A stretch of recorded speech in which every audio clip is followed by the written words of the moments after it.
نحمدہ نصلی علی رسولہ الکریم۔ ہم نورانی روحانی عملیات کے سامعین کو ایک بار پھر خوش آمدید کہتے ہیں۔ آج کا لیکچر ہمارا پرہیز جلالی اور جمالی سے متعلق ہے،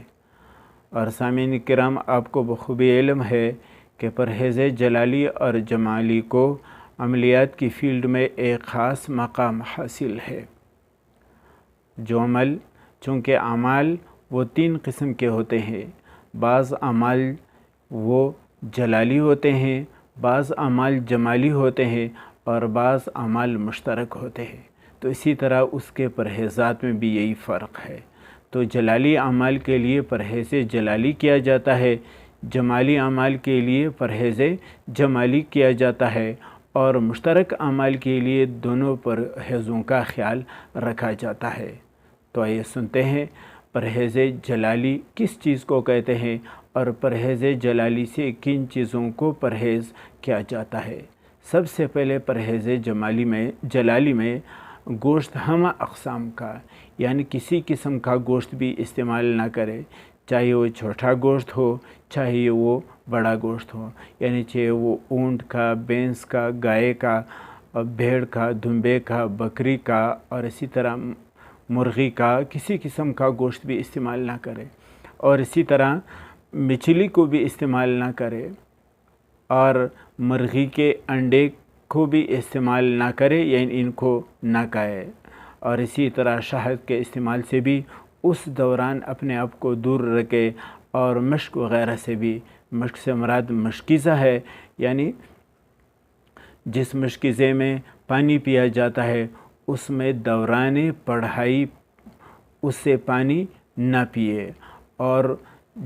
جو چیزیں حیوانوں سے بنائی جاتا ہے، یعنی حیوانوں کے چمڑے سے بنائے جاتے ہیں، یا حیوان سے وہ چیزیں حاصل کی جاتی ہے، تو ان چیزوں سے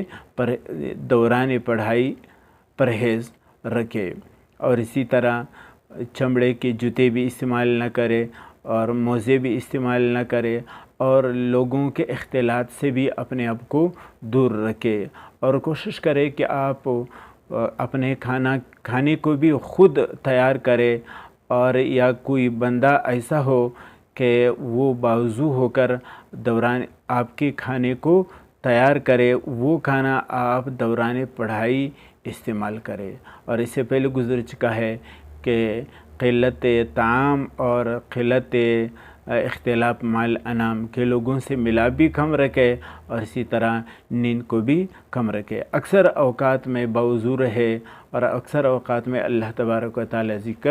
ذکر کرتا رہے۔ تو اور اسی طرح جو حضرات شادی شدہ ہے وہ صحبت سے بھی اپنے آپ کو دور رکھے دوران پڑھائی۔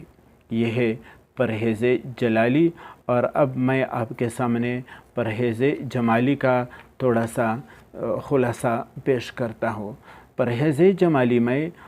پہلی پوائنٹ دونوں میں مشترک ہے، یعنی گوشت ہم اقسام کا، ہر قسم کا گوشت سے آپ کا پرہیز ہے، دوران پڑھائی اس کو استعمال نہ کرے، اور مچھلی کو بھی استعمال نہ کرے۔ اسی طرح جمالی میں سرکہ، پیاز، لہسن، یعنی وہ چیزیں جو بدبودار ہو، انڈا، دہی، وہ چیزیں جو بدبودار ہو، دوران پڑھائی اس سے اپنے آپ کو دور رکھے اور اس کو استعمال نہ کرے۔ البتہ پرہیز جمالی میں آپ تیل کو استعمال کر سکتے ہیں، سرسوں کے تیل کو بھی استعمال کر سکتے ہیں، اس کے استعمال میں کوئی حرج نہیں۔ چاول کو پکا سکتے ہیں، کھا سکتے ہیں،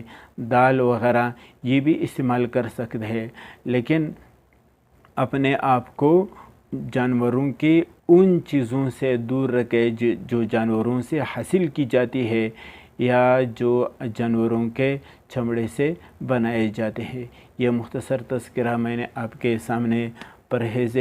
جمالی کا کیا، تو انشاءاللہ العزیز بدستور اس سے جو ریلیٹڈ چیزیں ہیں تو انشاءاللہ وہ آپ کے سامنے عرض کروں گا، اور جو بنیادی چیزیں ہیں وہ آپ تک میں پہنچا دوں گا۔ ہاں، البتہ پرہیز جلالی اور جمالی کی ضرورت کیا ہے؟ کیا ایک شخص بغیر ان پرہیزات کے کوئی چلہ کشی کر سکتا ہے؟ تو ہاں، کر سکتا ہے، اگر کوئی ان چیزوں کا خیال نہ رکھے، نہ پرہیز جمالی کا خیال رکھے، نہ پرہیز جلالی کا خیال رکھے، لیکن وہ چلہ کرے تو اس چلے کو دیکھا جاتا ہے۔ اگر وہ تسخیر کا چلہ ہے تو بالکل نہ کرے، اس کو نقصان پڑنے کا اندیشہ ہو، اور اگر تسخیر کا نہیں، ویسے